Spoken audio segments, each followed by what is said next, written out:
I don't know about you, but one of my favorite parts of these events is just to hear directly from the students that are doing the research. You know, the lightning talks. We're going to have now 4 lightning talks.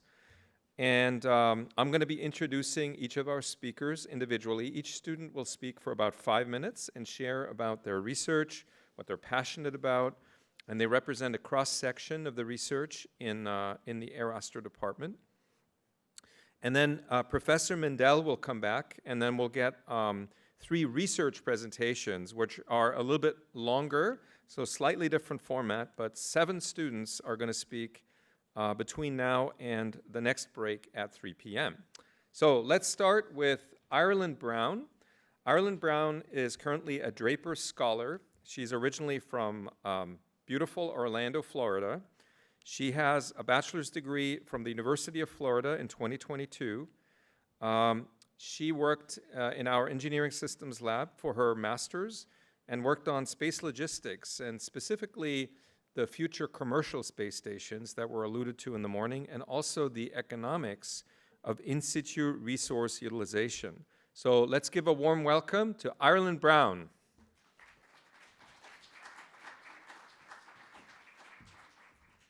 Alrighty.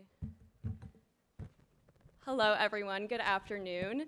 It's been a great day at SpaceTech so far. It's crazy to me that I get to speak alongside so many awesome people in industry. I truly feel like I'm standing on the shoulders of giants speaking here today, but that's all the groveling you get because I only get 5 minutes. So, yes, my name is Ireland Brown. Thank you all again for the introduction. I am a space systems PhD student in the Engineering Systems Lab and Human Systems Lab, also studying under Professor David Newman.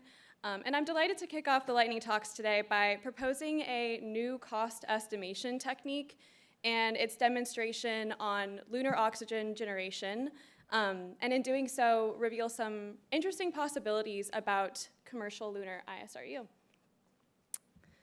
Okay, so why is this important? As most of you in the room here today know, NASA has a goal of establishing a robust lunar economy, and today we are a step closer in doing so with the Artemis II mission going quite well. There are 3 requirements to ensure profitability. The first is an accurate cost estimation technique, having models of profitability, and a design process that can iterate on cost-sensitive decision variables. Okay. So traditional ways of doing this rely heavily on existing similar projects. The cost model for space system operations, or COST-O for short, that I derived, takes input directly from modeling and simulation of the mission architecture or the system being developed. So the model of the oxygen generation that I did this analysis on is based on NASA's carbothermal reactor system, which has been tested to a production rate of about 20 metric tons per year. And it's at a TRL of 6 or 7 right now, and it's being planned to be commissioned as early as 2027. So we'll see how that goes timeline-wise. And here's the full methodology, and I'll walk through each step, starting with identifying a feasible trade space.